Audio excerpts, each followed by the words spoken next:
퇴직하고 나면 무슨 낙으로 살지? 이 말을 들을 때마다 나는 웃음이 나온다. 왜냐고?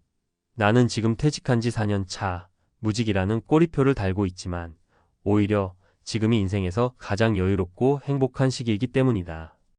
회사 다닐 땐 늘 출근 시간에 쫓기고 상사의 눈치에 스트레스를 달고 살았다. 그땐 퇴직이 두려웠다. 일이 내 존재의 증명이라 생각했으니까.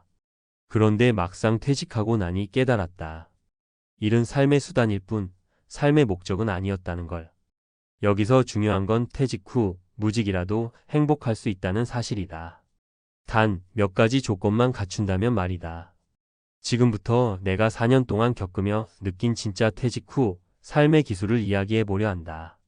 나처럼 퇴직을 앞두고 두려움을 느끼는 분들이나 막 퇴직하고 방황 중인 분들에게 꼭 도움이 되었으면 좋겠다. 1. 돈은 적어도 불안은 없다. 소비를 줄이니 자유가 생겼다. 퇴직 전에는 퇴직 후에도 월 300은 써야 하지 않나? 라는 고정관념이 있었다. 하지만 막상 살아보니 꼭 그렇지 않았다. 내 첫 사례는 바로 생활비 절감의 기적이다. 나는 퇴직 직후 월 250 정도로 생활했다. 그런데 시간이 지나면서 자연스럽게 소비가 줄더라. 점심 약속도 줄고 업무용 의류나 교통비, 회식비도 없어지니까 말이다. 지금은 월 13만 150 정도면 아주 풍족하게 산다. 결국 중요한 건 얼마를 버느냐보다 얼마나 쓰느냐였다. 소비를 줄였더니 돈을 더 벌어야 한다는 압박도 줄었고 마음도 편해졌다. 그리고 그 여유 덕분에 자투리 시간에 취미생활을 시작하게 됐다. 예전엔 시간도 없고 돈도 없어 보류했던 사진 찍기와 텃밭 가꾸기를 하나씩 시도하면서 삶의 활력이 생겼다. 지금 나는 돈이 많진 않지만 불안하지 않다. 그건 내가 필요 없는 소비를 끊고 스스로에게 맞는 생활 방식을 찾았기 때문이다. 2. 세상과 다시 연결되다 관계의 질이 달라졌다. 두 번째 이야기는 인간관계다. 회사에 있을 땐 사람을 이해관계로 만났다. 점심도 눈치 보고 먹고 내 자리를 위협할까봐 동료와 거리도 두었다. 그런데 퇴직하고 나서 사람 보는 눈이 달라졌다. 내 두 번째 사례는 동네 도서관 자원봉사다. 퇴직 6개월쯤 되었을 때였다. 하루하루 무료하게 보내다 우연히 구청에서 자원봉사 모집 공고를 봤다. 책 정리와 아이들 독서지도 활동이었는데 이거 재미있겠다 싶어 신청했다. 그런데 이게 내 인생을 바꿨다.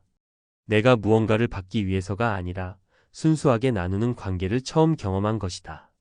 아이들과 눈 맞추며 웃고 같은 자원봉사자들과 나누는 대화 속에서 사람에 대한 믿음과 따뜻함을 되찾았다. 요즘엔 매주 도서관 봉사를 하고 끝나면 커피 한잔하며 일상을 나누는 친구도 생겼다. 회사 때보다 오히려 더 진심 어린 관계가 많아졌다. 3. 가치 있는 하루가 인생을 바꾼다. 작은 루틴이 만든 큰 변화. 세 번째는 하루의 루틴이다.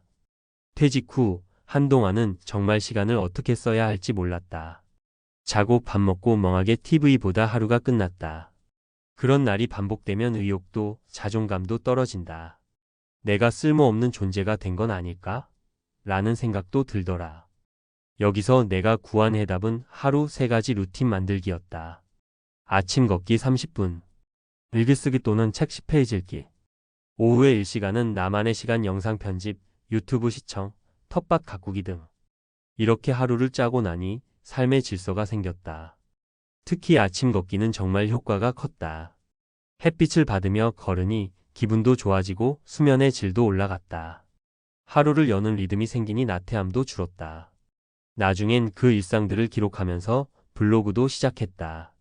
지금은 1000명이 넘는 구독자가 생겼고 내가 글로 누군가에게 도움이 될 수 있다는 사실에 큰 보람을 느낀다. 직장 다닐 땐 숫자에 쫓겼다면 지금은 의미에 따라 움직인다. 마무리하며 직장이 없으니 진짜 내가 보이더라. 퇴직은 끝이 아니었다. 오히려 진짜 내 삶의 시작이었다. 중요한 건 퇴직 후 돈이 없어서 불행한 게 아니라 방향을 몰라서 흔들린다는 거다. 소비를 줄이고 관계를 바꾸고 루틴을 만들면 무직이라도 삶은 훨씬 풍요로워질 수 있다. 퇴직 후 4년 나는 그 어느 때보다 내 인생을 사랑하게 됐다. 매일이 감사하고 나를 위한 시간이 소중하다. 혹시 지금 퇴직을 앞두고 불안한 분이 있다면 이렇게 말해주고 싶다. 직장이 전부가 아닙니다. 오히려 직장 너머에 진짜 삶이 기다리고 있어요. 당신도 곧 웃게 될 겁니다. 퇴직은 많은 사람에게 삶의 전환점이 됩니다. 그러나 그 전환이 기회가 될지 혼란과 우울의 늪으로 빠지는 계기가 될지는 전적으로 개인의 준비와 사고방식에 달려 있습니다. 많은 이들이 퇴직 후 무직이라는 상태를 마치 패배처럼 받아들이곤 합니다. 특히 직장 중심의 정체성이 강한 한국 사회에서는 더 그렇습니다. 그러나 실제로 퇴직 후 무직 상태임에도 불구하고 이전보다 훨씬 더 삶의 만족도가 높아졌다고 말하는 이들도 있습니다. 이번 칼럼에서는 퇴직 후 4년간 무직으로 살아가면서도 매일을 의미 있고 행복하게 보내고 있는 실제 사례를 중심으로 퇴직 후 삶의 질을 높이는 전략과 심리적 전환점에 대해 살펴보겠습니다. 1. 소비를 줄이면 불안도 줄어든다. 퇴직 후 재정 구조 재설계의 중요성. 많은 이들이 퇴직 후 가장 먼저 걱정하는 부분은 소득의 단절입니다. 그로 인해 불안이 커지고 다시 일자리를 찾아야겠다는 압박을 받기도 합니다. 하지만 실제로 퇴직 후의 재정은 단순히 벌어들이는 돈이 아니라 얼마를 쓰느냐에 따라 안정성이 크게 달라집니다. 사례 1월 250만 원에서 150만 원으로 줄어든 소비 패턴. 한 60대 퇴직자는 퇴직 직후 월 평균 250만 원의 생활비를 사용하던 생활을 점진적으로 조정하여 150만 원 수준으로 안정화시켰습니다. 불필요한 외식, 교통비, 의류 소비 등을 줄이면서 생활 만족도는 오히려 높아졌다고 말합니다. 그 이유는 소비를 줄이는 과정에서 불필요한 자극이 줄고 삶이 단순해졌기 때문입니다. 재정적 불안은 수입이 아닌 소비 구조에서 시작됩니다. 얼마를 쓰며 살 것인가를 중심으로 퇴직 후 예산을 계획한다면 무직 상태에서도 불안 없이 생활이 가능합니다. 2. 관계를 바꾸면 삶이 따뜻해진다. 이해관계가 아닌 진심 기반의 사회적 연결. 직장 생활의 인간관계는 대부분 이해관계를 중심으로 형성됩니다. 그러나 퇴직 후에도 이러한 관계를 계속 유지하거나 새롭게 만들지 못하면 고립감과 외로움으로 인한 심리적 위축이 찾아올 수 있습니다. 반대로 퇴직 후 새롭게 형성되는 순수한 만남은 삶의 질을 높이는 강력한 요인이 됩니다. 사례 2. 도서관 자원봉사로 확장된 관계망. 퇴직 후 무료함을 이기기 위해 시작한 도서관 자원봉사는 단순한 취미 활동을 넘어 새로운 인간관계를 형성하는 창구가 되었습니다. 무언가를 얻기 위한 관계가 아닌 무언가를 나누기 위한 관계에서 오는 정서적 안정감은 기존의 직장 중심 관계와는 질적으로 다릅니다. 연구에 따르면 퇴직 후 사회적 연결망을 유지하거나 새롭게 확장한 사람들은 그렇지 않은 사람들에 비해 우울감, 무기력감, 인지기능 저하가 적은 것으로 나타났습니다. 3. 작은 루틴이 무력감을 이긴다. 하루 구조화가 주는 정체성과 활력. 퇴직 후 시간은 넘쳐나지만 어떻게 써야 할지 몰라 방황하는 이들이 많습니다. 이러한 비구조화된 일상은 심리적 무기력, 낮은 자존감, 심지어 우울증으로까지 이어질 수 있습니다. 이를 극복하기 위해 중요한 것이 루틴입니다. 사례 3. 걷기, 글쓰기, 텃밭 가꾸기로 구성된 하루 루틴. 한 퇴직자는 하루 3가지의 고정 루틴을 설정함으로써 삶의 질서를 회복했습니다. 아침 걷기 30분, 일기 쓰기 및 독서, 그리고 오후 텃밭 가꾸기 또는 취미 활동을 포함한 단순하지만 규칙적인 하루가 무기력감을 차단하는 효과적인 장치가 되었던 것입니다. 이처럼 하루의 구조화는 자신이 여전히 생산적이고 의미 있는 존재라는 감각을 회복하게 해주며 이는 정체성 유지에 결정적인 역할을 합니다. 전문가의 통찰 무직은 상태이지 실패가 아니다. 퇴직 후 무직이 되는 것은 자연스러운 흐름입니다. 그러나 이를 마치 사회적 탈락 혹은 쓸모없음의 낙인처럼 받아들이는 경우가 많습니다. 이는 한국 사회의 직업 중심 정체성과 성과주의적 가치관에 깊이 뿌리 내린 인식 때문입니다. 하지만 최근 연구에 따르면 퇴직 이후 가장 중요한 것은 자기 효능감 셀프-에피켓이, 즉 내가 내 삶을 스스로 조절할 수 있다는 믿음입니다. 이는 직업의 유무와 상관없이 자신의 시간, 관계, 건강, 여가를 주체적으로 설계할 때 가장 강하게 나타납니다. 퇴직 후에도 웃을 수 있는 3가지 핵심 전략 요약. 전략 실천 방법 기대 효과. 소비 줄이기 월 생활비 항목 점검 후 고정 지출 줄이기 재정 불안 해소, 경제적 자율성 증가. 사회적 연결 유지 자원봉사, 취미 모임, 온라인 커뮤니티 참여 외로움 해소, 정서적 안정, 인지기능 유지. 하루 루틴 만들기 걷기, 독서, 정해진 활동 시간 설정 무기력 감소, 자존감 회복, 삶의 목적 유지. 결론 퇴직은 끝이 아니라 설계된 자유의 시작이다. 퇴직은 단순한 일의 종료가 아니라 삶을 다시 설계할 기회입니다. 이 시기를 어떻게 보내느냐에 따라 무직은 불안이 아니라 진정한 자유의 시작점이 될 수 있습니다. 경제적 자립을 위해 수입을 늘리는 것도 중요하지만 동시에 지출을 줄이고 일상의 의미를 회복하는 전략 역시 병행되어야 합니다. 퇴직 후 무직 상태임에도 불구하고 삶의 만족도가 높은 사람들은 공통적으로 자기 주도적 삶의 설계자로서 움직이고 있다는 점에서 우리 모두에게 시사하는 바가 큽니다. 지금 퇴직을 앞두고 계신가요? 혹은 이미 퇴직하고 무직 상태로 방황하고 계신가요? 그렇다면 이제는 두려워하지 마십시오. 잘 준비된 무직은 어쩌면 직장 생활보다 더 풍요롭고 행복한 인생으로의 시작이 될 수 있습니다. 55세 공무원, 30년 국민연금 납부 후 은퇴. 충격적인 월 수령액 공개. 서론 은퇴, 새로운 시작을 위한 준비. 55세. 긴 세월 공무원으로 일하며 매일 아침 같은 시간에 출근하고 가족을 위해, 나라를 위해 헌신해온 시간들. 이제 은퇴를 앞두고 있거나 막 은퇴한 당신은 어떤 생각을 하고 있을까? 내가 30년 동안 꼬박꼬박 낸 국민연금 과연 얼마나 받을 수 있을까? 이 돈으로 내가 꿈꾸던 노후를 보낼 수 있을까? 이런 질문들이 머릿속을 맴돌지 않을까 싶다. 은퇴는 끝이 아니라 새로운 시작이다. 하지만 그 시작이 든든하려면 무엇보다도 재정적인 준비가 필수다. 국민연금은 그 준비의 핵심 기둥 중 하나. 오늘은 55세 공무원이 30년간 국민연금을 납부하고 은퇴 후 어떤 삶을 준비할 수 있는지, 그리고 실제로 얼마나 받을 수 있는지 구체적인 사례와 함께 이야기해 보려 한다. 이 글을 읽고 나면 당신의 은퇴 준비가 조금 더 명확해질 거라 믿는다. 자, 지금부터 함께 시작해보자. 본론. 국민연금과 은퇴 준비의 모든 것. 국민연금 얼마나 받을 수 있을까? 국민연금은 우리나라의 대표적인 공적연금 제도로 노후 소득 보장을 위해 설계되었다. 55세 공무원이 30년간 국민연금을 납부했다면 과연 월 수령액은 어느 정도일까?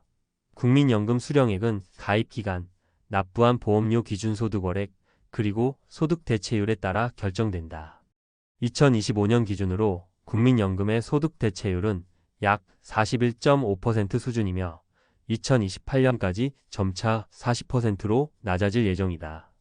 공무원의 경우 일반적으로 국민연금과 별도로 공무원연금을 받을 가능성이 높지만 여기서는 국민연금에 초점을 맞춰 이야기해보자. 국민연금공단 자료에 따르면 2022년 기준 30년 이상 가입자의 평균 연금 수령액은 약 137만 원이다. 하지만 이 금액은 납부한 보험료의 수준에 따라 크게 달라질 수 있다. 예를 들어 평균 소득이 월 440만 원인 공무원이 30년간 꾸준히 납부했다면 현재 기준으로 계산했을 때 월 150만 원에서 180만 원 정도를 받을 가능성이 높다. 하지만 물가 상승률, 연금 재평가율, 그리고 개인의 소득 수준에 따라 이 금액은 더 높거나 낮아질 수 있다. 그렇다면 공무원이 받는 국민연금은 다른 직업군과 어떻게 다를까? 공무원은 일반적으로 안정적인 소득을 바탕으로 꾸준히 높은 보험료를 납부하기 때문에 평균적으로 일반 근로자보다 수령액이 높다.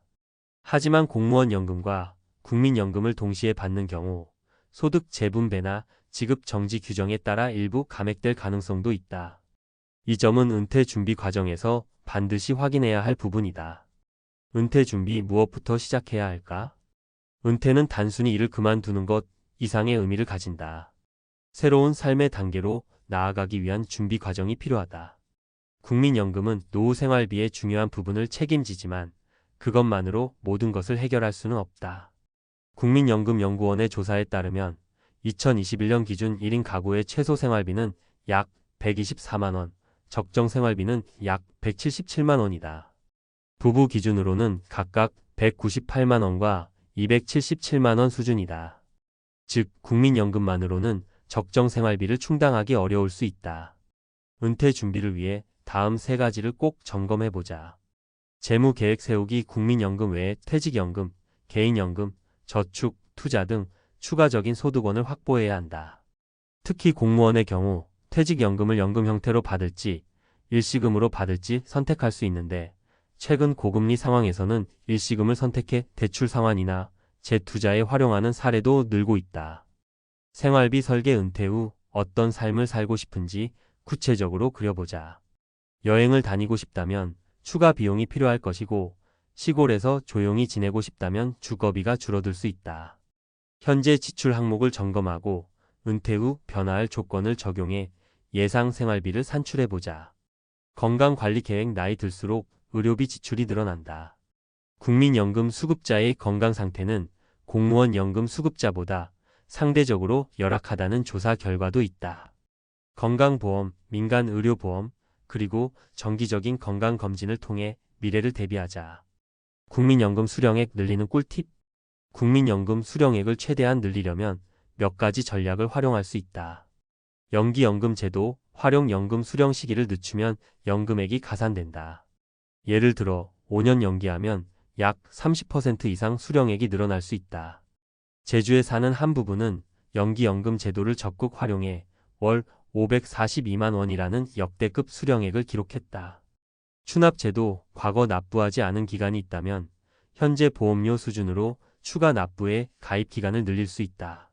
단, 최대 10년까지 가능하며 연금 수령 전 신청해야 한다. 이미 가입제도. 소득이 없는 기간에도 자발적으로 가입해 보험료를 납부하면 가입 기간을 늘릴 수 있다. 이런 제도들을 잘 활용하면 국민연금이 노후에 든든한 버팀목이 될 수 있다. 사례. 실제 공무원들의 은퇴 이야기. 이제 구체적인 사례를 통해 국민연금과 은퇴 준비가 어떻게 현실에 적용되는지 살펴보자.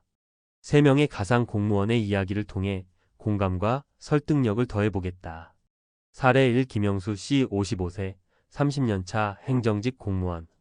김영수 씨는 25세에 9급 공무원으로 시작해 30년간 꾸준히 근무하며 국민연금과 공무원연금을 납부했다. 그의 평균 기준소득월액은 약 450만 원. 국민연금공단의 예상연금 계산기를 이용해 확인한 결과 그는 62세부터 월 약 170만 원의 국민연금을 받을 수 있다. 하지만 공무원연금을 약 200만 원과 중복 수령 시 일부 감액될 가능성을 고려해 그는 연기연금 제도를 활용하기로 했다. 5년 연기 후 67세부터 수령하면 국민연금은 약 220만 원으로 늘어난다. 김 씨는 은퇴 후 시골로 내려가 작은 텃밭을 가꾸며 소박한 삶을 꿈꾼다. 그의 예상 생활비는 부부 기준 월 250만 원. 국민연금과 공무원연금 외에 퇴직연금을 일시금으로 받아 저축해둔 2억 원으로 주택을 마련했다. 그는 연금이 생각보다 적어서 처음엔 걱정했지만 생활비를 줄이고 연기연금을 활용하니 노후가 훨씬 안정적으로 느껴진다고 말했다. 김 씨의 사례는 계획적인 지출 관리와 연금제도 활용이 얼마나 중요한지 보여준다. 사례 2. 박미정 씨 55세, 30년차 교사. 박미정 씨는 고등학교 교사로 30년간 근무하며 국민연금과 사학연금을 납부했다.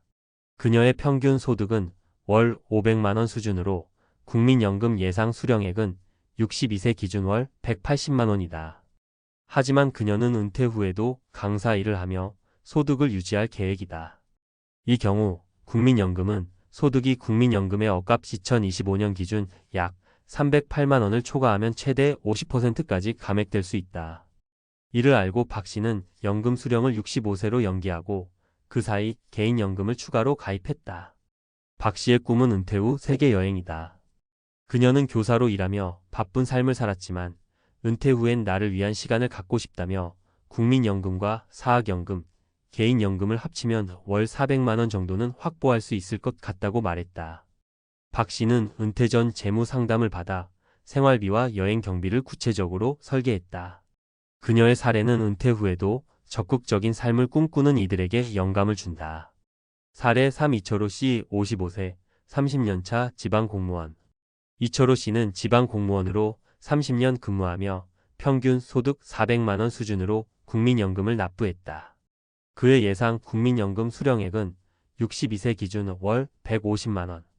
공무원 연금은 약 180만 원으로 합산하면 월 330만 원 정도다. 하지만 그는 자녀의 결혼과 주택 지원으로 예상치 못한 지출이 생겼다. 이를 충당하기 위해 퇴직연금을 일시금으로 받아 1억 5천만 원을 사용했다. 이 씨는 은퇴 후 지역사회에서 봉사활동을 하며 소박한 삶을 살고 있다.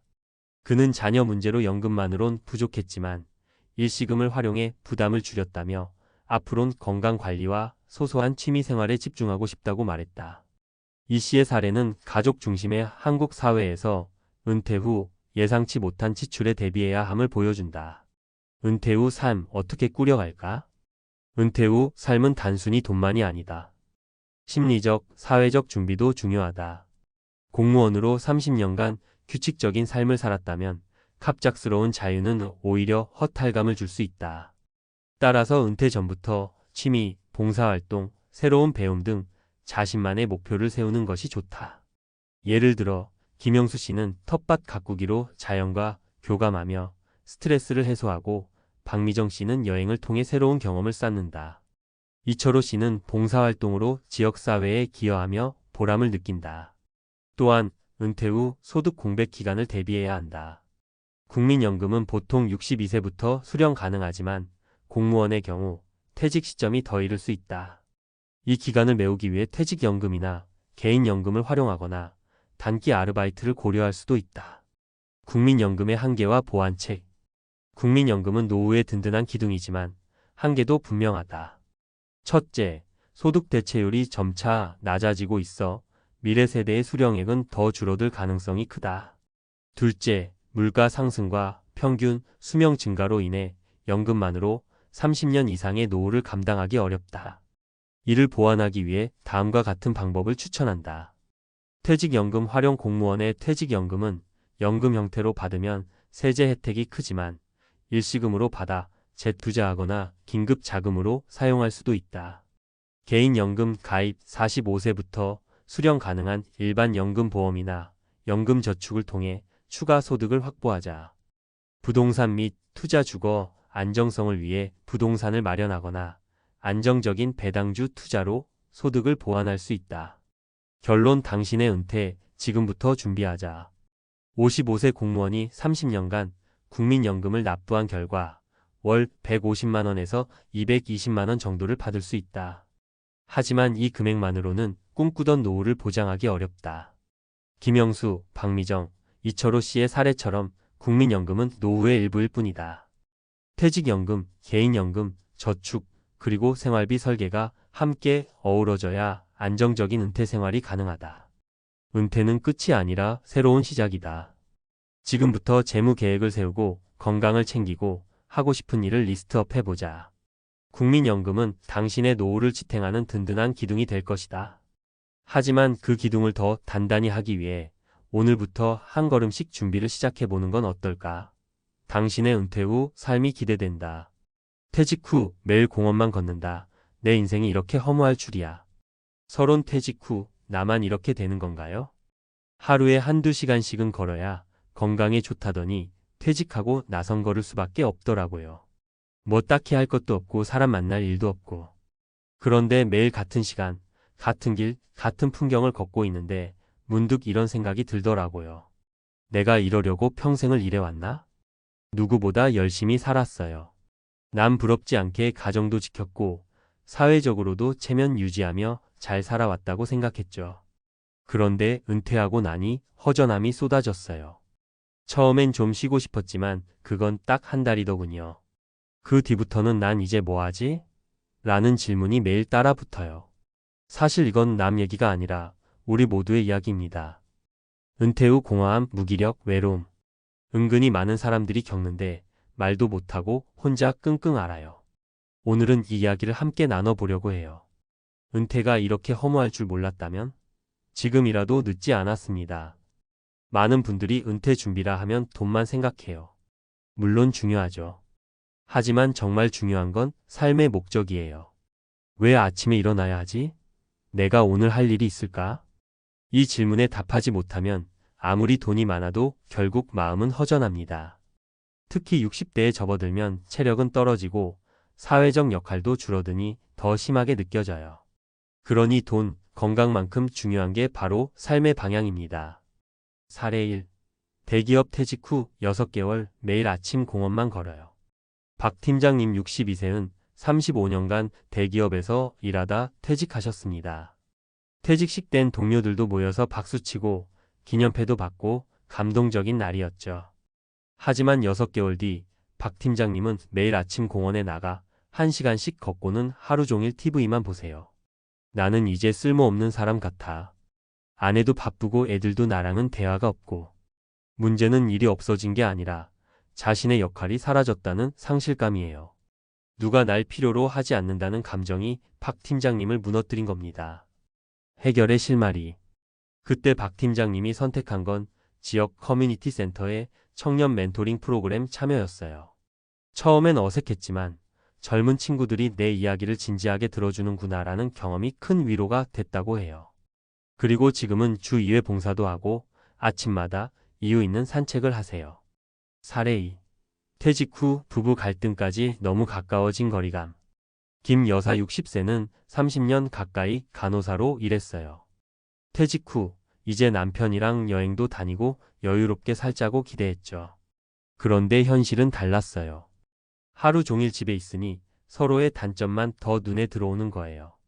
싸움이 잦아지고 말수가 줄고 결국 차라리 예전이 나았다고 느끼기 시작했대요. 해결의 실마리. 김 여사는 지역 문화센터에서 플로리스트 수업을 듣기 시작했어요. 주 1회지만 그 시간만큼은 남편과도 떨어지고 자신만의 시간을 누릴 수 있는 행복한 순간이었죠. 수업 후에는 작은 꽃다발 만들어 이웃에게 선물하면서 내가 아직 따뜻한 사람이구나 느끼며 자존감도 회복했대요. 사례 3. 퇴직하고 유튜브 시작. 처음엔 비웃더니 이제 구독자 3만. 정 과장 58세는 IT 회사에서 퇴직 후 아무 계획이 없었어요. 그런데 늘 좋아하던 낚시와 요리를 그냥 핸드폰으로 찍어 유튜브에 올렸죠. 처음엔 조회수도 없고 주변에서 그 나이에 뭘 하냐며 비웃었지만 꾸준히 올렸어요. 결국 1년 만에 구독자 3만 명을 넘기고 은퇴자 모임에 강연까지 다니게 됐습니다. 지금은 은퇴 전보다 더 바쁘고 즐거워요. 돈도 조금 들어오고 무엇보다 내가 살아있다는 느낌이 들어요. 포인트. 은퇴 후 나만의 작은 콘텐츠 하나라도 있으면 삶의 활력이 생깁니다. 꼭 유튜브가 아니더라도 블로그, 그림, 글쓰기, 강연, 수공예 등도 좋죠? 정리하며 은퇴 후 가장 두려운 건 할 일 없음입니다. 사람은요, 쓸모를 느껴야 살 맛이 납니다. 은퇴가 무서운 건 돈이 줄어들기 때문이 아니라 나는 이제 어디에도 필요 없는 사람이다 라는 느낌이 스며들기 때문이에요. 퇴직 후 매일 공원만 걷는 것도 좋습니다. 하지만 그 걷기엔 이유가 있어야 해요. 이따 봉사활동 가야 하니까 체력 유지해야지. 유튜브에 올릴 낚시 영상 찍으러 가야지. 손자에게 줄 화분 만들 재료 사러 나가야지. 이런 목적이 있으면 같은 걷기라도 완전히 달라집니다. 마지막 한마디. 은퇴는 끝이 아니라 방향 전환입니다. 지금부터라도 작고 사소한 것 하나 시작해 보세요. 그게 결국 은퇴 후 삶을 허무가 아닌 즐거움으로 바꿔줄 열쇠가 될 거예요. 전문가 칼럼. 퇴직 후 매일 공원만 걷는다. 내 인생이 이렇게 허무할 줄이야. 은퇴 후 삶의 방향을 잃은 60대, 그들에게 필요한 것은 무엇인가? 퇴직 후 많은 이들이 겪는 공통된 충격. 60세를 전후한 시기는 누구에게나 큰 전환점입니다. 정년퇴직이라는 사회적 단절은 단순한 직장 생활의 종료가 아니라 사회적 역할과 정체성의 상실을 의미합니다. 특히 오랜 기간 하나의 직장에 헌신해온 사람일수록 퇴직 후의 공허함은 더 크게 다가옵니다. 많은 이들이 은퇴 후의 삶을 막연하게 좀 쉬자라고만 계획합니다. 그러나 현실은 그리 단순하지 않습니다. 퇴직 후 찾아오는 정서적 공백과 무의미함은 실제로 우울증, 무기력, 부부 갈등, 사회적 고립으로 이어질 수 있습니다. 문제의 핵심 역할 상실과 삶의 목적 부재. 은퇴 후 삶에서 가장 큰 위기는 단순히 경제적 어려움이 아닙니다. 더 이상 나를 필요로 하는 곳이 없다는 느낌, 아침에 일어날 이유가 없다는 무기력함이 정신적 붕괴를 초래하는 가장 큰 원인입니다. 우리는 평생 직장에서 정해진 목표와 책임, 루틴 속에서 살았습니다. 그런데 퇴직과 함께 그 구조가 사라지면 삶의 축이 무너집니다. 이때 필요한 것은 삶의 새 방향과 자기만의 일거리, 그리고 그 일을 통해 얻는 작은 성취와 관계 회복입니다. 사례 1. 62세 대기업 퇴직자, 공원 걷기로 하루를 보내던 남성. 박씨 62세는 대기업에서 35년간 근무하다 명예퇴직을 했습니다. 그는 퇴직 후 아침마다 공원을 걸으며 건강을 챙긴다 했지만 실제로는 걷는 시간을 제외하고는 하루 대부분을 TV 시청과 낮잠으로 보냈습니다. 6개월 뒤 그는 말합니다. 하루가 너무 깁니다. 아무도 나를 찾지 않고 내가 뭘 해야 할지도 모르겠습니다. 그는 점차 무기력해졌고 자신의 존재의 의미에 대해 깊은 회의감에 빠졌습니다. 해결 방안 지역 청소년 멘토링 프로그램에 참여하면서 박 씨는 자신의 경험과 이야기를 나누기 시작했고 이후로 매주 정기적인 일정이 생기며 삶의 활력이 생겼습니다. 아이들이 내 이야기를 귀 기울여 들을 때 다시 살아있는 기분이 들었습니다. 사례 2. 60세 간호사, 부부 갈등과 외로움에 지친 퇴직 후 3. 김씨 60세는 간호사로 정년을 채우고 퇴직했습니다. 오랫동안 바빴기에 남편과 함께하는 여유로운 시간을 기대했지만 현실은 달랐습니다. 하루 종일 함께 있다 보니 작은 갈등이 점점 커졌고 남편과 대화도 줄어들며 지루함과 싸움이 일상이 됐습니다. 해결 방안 김 씨는 지역 문화센터에서 플로리스트 강좌를 듣기 시작했습니다. 일주일에 한 번의 수업이었지만 그 시간 동안은 나만의 시간을 확보할 수 있었고 남편과의 갈등도 자연스럽게 줄어들었습니다. 작은 꽃다발을 만들면서 제 마음도 정돈되는 느낌이었어요. 사례 3. 58세 IT 퇴직자, 취미 유튜브로 제2의 인생을 열다. 정씨 58세는 IT 기업에서 퇴직 후 특별한 계획 없이 시간을 보내다 평소 좋아하던 낚시와 요리를 영상으로 찍어 유튜브에 올리기 시작했습니다. 처음엔 가족도 반신반의했지만 1년 후 그는 3만 명의 구독자를 가진 크리에이터가 됐습니다. 핵심 포인트 자신의 관심 분야를 콘텐츠로 발전시키며 정 씨는 퇴직 후의 무력감을 극복했고 더불어 소소한 수익과 강연 요청까지 받으며 자존감을 회복했습니다. 퇴직 이후 처음으로 내 이름으로 무언가를 이뤄냈다는 기쁨을 느꼈습니다. 전문가가 말하는 은퇴 후 삶을 건강하게 설계하는 3가지 핵심 전략. 삶의 방향을 재설정하라. 사라진 역할을 새롭게 채워야 한다. 봉사, 배움, 취미, 1인 콘텐츠 등 자신만의 일거리를 만들어야 합니다. 의미 없는 시간은 결국 우울감으로 이어집니다. 사회적 관계망을 유지하라. 관계의 단절은 감정의 단절로 이어진다. 지역 모임, 온라인 커뮤니티, 동호회 등을 통해 타인과의 연결을 지속해야 합니다. 나만의 시간을 반드시 확보하라. 부부라도 24시간 함께하는 건 독이 될 수 있다. 각자의 공간과 리듬을 지켜야 부부 관계도 건강하게 유지됩니다. 결론 공원 걷기가 아닌 목적 있는 삶을 준비해야 합니다. 퇴직 후의 삶은 불확실합니다. 하지만 분명한 것은 준비된 사람과 그렇지 않은 사람의 삶은 완전히 다르다는 것입니다. 매일 공원만 걷는 것에서 허무함을 느꼈다면 그것은 아직 삶의 방향을 찾지 못했기 때문입니다. 은퇴 후에는 직장이 아닌 자기 삶의 주인이 되어야 합니다. 늦지 않았습니다. 작은 관심사 하나라도 지금 시작해 보세요. 그것이 은퇴 후 삶을 허무함에서 보람으로 바꾸는 첫걸음입니다. 젊었을 땐 모두가 부러워했던 그 친구. 안정된 직장과 높은 연봉, 남들보다 앞서 나가는 삶을 살아가던 그가 이제 은퇴 후 빈곤의 벼랑 끝에 서 있다는 사실을 상상할 수 있을까요? 많은 사람들이 은퇴를 앞두고 미래를 준비하지 않고 지나치게 안일한 태도를 취합니다. 하지만 은퇴 후의 삶은 생각보다 훨씬 더 치열하고 예측 불가능합니다. 젊을 때 쌓아놓은 것들이 그저 부러움의 대상일 뿐, 은퇴 후에는 준비되지 않은 미래가 현실로 다가오는 것이죠. 이 글에서는 60대 이후의 비참한 현실을 보여주며 은퇴 준비의 중요성을 다시 한번 되새겨 보고자 합니다. 은퇴 후 몰락 어떻게 막을 수 있을까? 은퇴 후 몰락한 60대의 이야기는 점점 더 많은 사람들에게 현실적인 경고가 되고 있습니다. 많은 이들이 은퇴 후 편안한 삶을 꿈꾸며 살지만 그 꿈은 생각보다 더 어려운 현실과 마주하게 됩니다. 오늘은 그런 이야기를 통해 우리가 준비해야 할 은퇴 후 삶의 중요한 요소들을 점검해 보겠습니다. 첫 번째 이야기, 은퇴 준비를 미루었던 김 씨의 이야기.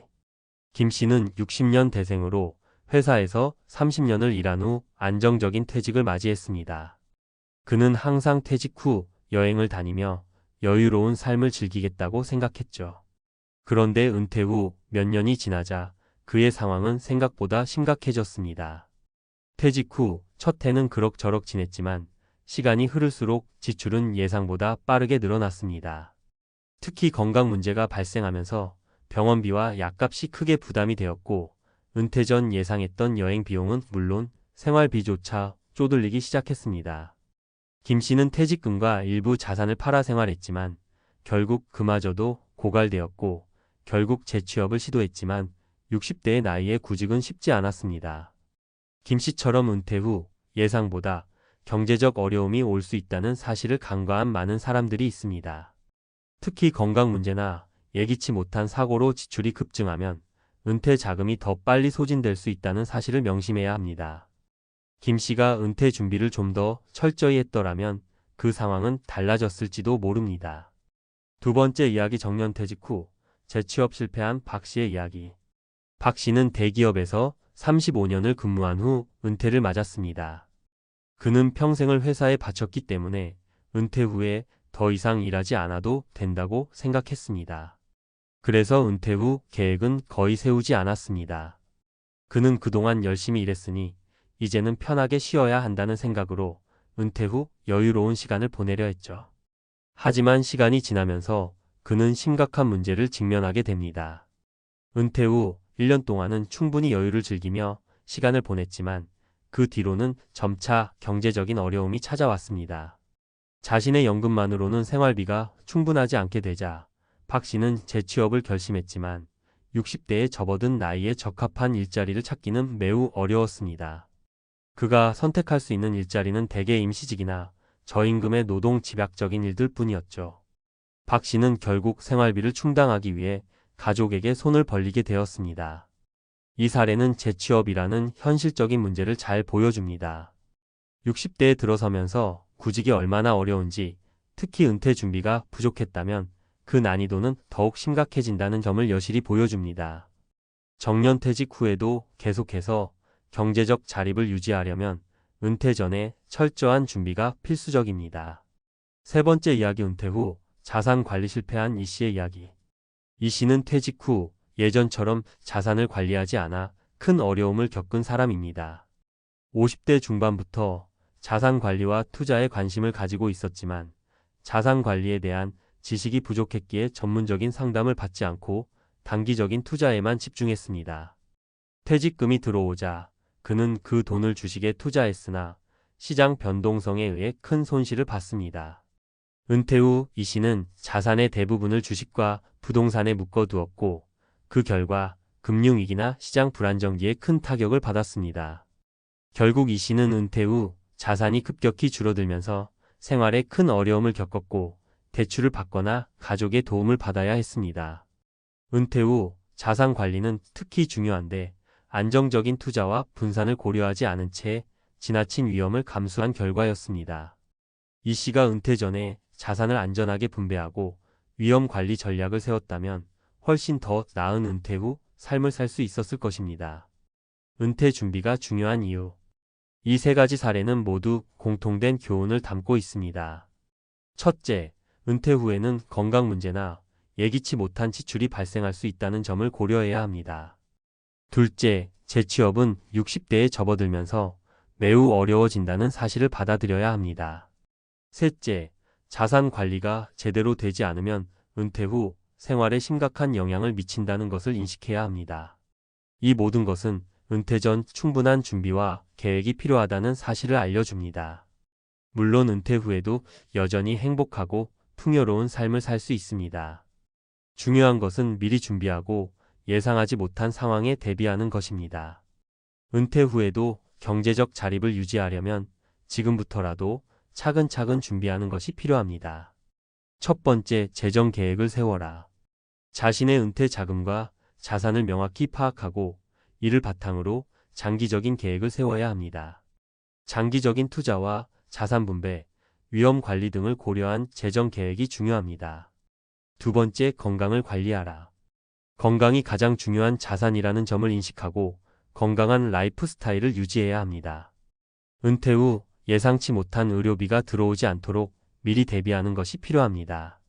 세 번째, 재취업의 가능성을 열어두라. 재취업은 나이가 들어도 불가능한 것이 아닙니다. 대신 미리 취업 기회를 찾아두거나 자신에게 맞는 일자리를 찾을 수 있도록 준비하는 것이 중요합니다. 은퇴는 끝이 아니라 새로운 시작입니다. 철저한 준비와 계획으로 안정적이고 행복한 노후를 맞이할 수 있습니다. 은퇴 후 삶, 준비가 부족하면 무너질 수 있다. 은퇴 후 삶을 꿈꾸는 사람들에게 경고의 메시지를 전하고자 합니다. 많은 사람들, 특히 60대에 접어든 사람들은 은퇴 후 여유롭고 행복한 삶을 기대하며 퇴직을 맞이합니다. 그런데 현실은 생각보다 냉혹할 수 있습니다. 은퇴를 준비하는 과정에서 놓치기 쉬운 부분들이 많기 때문입니다. 퇴직금, 연금, 자산 관리 등 여러 요소들이 제대로 준비되지 않으면 은퇴 후에는 예상보다 많은 문제가 발생할 수 있습니다. 이제 은퇴를 준비하는 단계에서 무엇이 중요한지, 그리고 그 준비가 왜 중요한지를 이야기해 보겠습니다. 저 또한 많은 사례를 접하면서 깨달은 점들이 많습니다. 단순히 돈을 모은다고 해서 은퇴 후 생활이 저절로 해결되는 것은 아닙니다. 은퇴 후에도 건강, 재정, 사회적 관계 등이 모두 중요한 영향을 미칩니다. 그럼 어떻게 준비해야 할지 하나씩 풀어보겠습니다. 1. 은퇴 후 재정 관리. 내가 모은 돈으로 평생을 살 수 있을까? 많은 사람들이 은퇴 후 여유로운 삶을 상상합니다. 하지만 그 여유를 지속하기 위해선 철저한 재정 계획이 필요합니다. 퇴직금이 있으니까 크게 걱정할 건 없다는 생각은 정말 위험합니다. 우리가 나이가 들어가면서 예상치 못한 지출이 늘어나는 건 당연한 일입니다. 의료비, 생활비, 갑자기 발생하는 사고나 질병에 따른 비용 등은 우리가 준비하지 않으면 갑자기 휘청이게 만듭니다. 예를 들어 60대 중반에 접어든 김 씨의 경우 은퇴를 하고 퇴직금을 모아서 자산을 불리려고 했습니다. 하지만 퇴직금과 자산을 주식에 올인한 결과 급격한 시장 변동에 의해 큰 손실을 보게 되었죠. 은퇴 후 안정된 수입원이 없다 보니 김 씨는 결국 재취업을 해야 했고 결국 임시직이나 저임금 일자리를 구하게 되었습니다. 그가 은퇴 전 충분한 자산 분배와 리스크 관리 전략을 세웠다면 이런 문제를 겪지 않았을 것입니다. 따라서 은퇴 후에도 자산 관리가 중요합니다. 장기적인 관점에서 자산을 분산 투자하고 다양한 재정적 안전망을 마련하는 것이 필요합니다. 예를 들어 금융상품과 부동산, 연금 등을 적절히 배분하여 미래의 불확실성에 대비할 수 있어야 합니다. 2. 건강관리. 병원비 걱정 없이 은퇴할 수 있을까? 은퇴 후 가장 큰 부담 중 하나가 바로 건강입니다. 건강이 나빠지면 그만큼 많은 돈이 들어가기 때문에 건강을 미리 관리하는 것이 무엇보다 중요합니다. 우리 몸은 나이가 들면서 점점 더 많은 관리가 필요해집니다. 많은 사람들이 은퇴 후 여행이나 여유를 즐기기 전에 건강이 나빠지면 그 모든 계획이 무너져 버릴 수 있습니다. 예를 들어 60대 초반에 은퇴한 이 씨는 건강관리에 소홀히 했습니다. 평소 운동을 하지 않았고 식습관도 불규칙했습니다. 은퇴 후 처음 몇 년은 잘 지내던 이 씨는 건강이 점점 악화되면서 병원비가 쌓이기 시작했습니다. 급기야 그는 병원비와 약값으로 상당한 부담을 지게 되었고 결국 저축했던 돈이 빠르게 고갈되었습니다. 이 씨는 건강을 미리 챙기지 않았던 점에서 큰 후회를 했습니다. 이런 사례는 결코 드문 일이 아닙니다. 은퇴 후 건강을 관리하는 것은 그 자체로 중요한 은퇴 준비의 일부입니다. 정기적인 운동, 건강한 식습관, 스트레스 관리 등이 은퇴 후 삶의 질을 높여주기 때문이죠. 또한 건강 관리가 제대로 되지 않으면 결국 병원비가 나가면서 생활이 어려워질 수 있습니다. 그렇기 때문에 은퇴 전부터 건강을 관리하는 습관을 기르는 것이 필수적입니다. 3. 사회적 관계 유지. 외롭지 않은 은퇴 생활을 위해서는 은퇴 후 삶에서 많은 사람들이 간과하는 부분 중 하나가 바로 사회적 관계입니다. 은퇴 후 일터에서의 관계가 끊어지고 많은 사람들은 갑자기 외로움을 느끼게 됩니다. 이때부터 우울증이나 외로움의 문제가 발생할 수 있습니다. 특히 자녀들이 독립하거나 멀리 사는 경우 사회적 고립을 느끼게 될 가능성이 큽니다. 제 친구 중 한 명인 박 씨는 은퇴 후 사회적 관계가 급격히 줄어들었습니다. 그는 평소에 직장에서 동료들과도 자주 소통하고 회사 행사에도 활발히 참여했지만 은퇴 후 이 모든 게 끊어지자 너무 외로워졌습니다. 박 씨는 처음에는 나 혼자도 잘 살 수 있을 것이다 라고 생각했지만 시간이 지나면서 친구들이나 지인들과의 교류가 부족해지고 점점 우울증을 겪게 되었습니다. 결국 그는 자원봉사활동이나 커뮤니티 모임에 참여하며 새로운 사람들과의 만남을 시도했지만 그만큼의 시간이 필요했습니다. 은퇴 후 외로움을 피하기 위해서는 일찍부터 사회적 관계를 유지하려는 노력이 필요합니다. 취미활동이나 자원봉사, 동호회 활동 등 다양한 방법으로 사람들과의 관계를 지속적으로 유지하는 것이 중요합니다. 이러한 활동들은 은퇴 후 삶의 질을 높여주는 중요한 요소가 될 수 있습니다. 4. 재취업과 새로운 도전. 은퇴 후에도 새로운 일을 할 수 있을까? 은퇴 후 많은 사람들이 새로운 일을 하고자 합니다. 하지만 현실적으로 재취업은 쉽지 않습니다. 특히 나이가 많아지면 구직 시장에서의 경쟁력이 떨어지기 때문에 은퇴 후에도 경제적인 자립을 유지하려면 미리 준비가 필요합니다. 정 씨는 60대 초반에 은퇴 후 재취업을 하면 또 다른 기회가 열릴 것이라고 생각했습니다. 하지만 구직 시장은 그에게 냉정했습니다. 특히 자신이 원했던 일자리는 이미 채워졌고 나이가 많은 사람에게는 직무나 급여 측면에서 제약이 많았습니다. 결국 그는 원하는 직업을 얻지 못하고 다양한 단기 아르바이트를 전전하게 되었습니다. 재취업을 준비하는 데 있어서 늦지 않도록 준비하는 것이 중요합니다. 은퇴 후에는 다시 취업을 위한 네트워크를 구축하거나 자신만의 사업 아이템을 구상하는 것도 좋은 방법입니다. 하지만 그 전에 평소에 경력 개발을 위한 자기 개발과 학습을 꾸준히 해놓는 것이 중요합니다. 결론. 은퇴 후 삶, 준비가 성공적인 노후를 만든다. 은퇴 후의 삶은 단순히 쉬는 시간이 아닙니다. 은퇴 후에도 경제적, 신체적, 정신적으로 건강한 삶을 살기 위해서는 미리 준비하고 노력해야 합니다. 재정 계획, 건강 관리, 사회적 관계 유지, 재취업 준비까지 모든 부분이 연결되어 있고 이 모든 것이 제대로 준비되지 않으면 결국 은퇴 후 삶은 생각보다 빠르게 무너질 수 있습니다. 은퇴 후의 삶을 행복하고 안정적으로 만들기 위해서는 지금부터 차근차근 준비하는 것이 필요합니다. 그 준비가 바로 건강한 노후를 보장해 줄 수 있습니다. 여러분도 지금부터라도 은퇴 후 삶을 적극적으로 준비하고 더 나은 내일을 위해 한 걸음씩 나아가기를 바랍니다.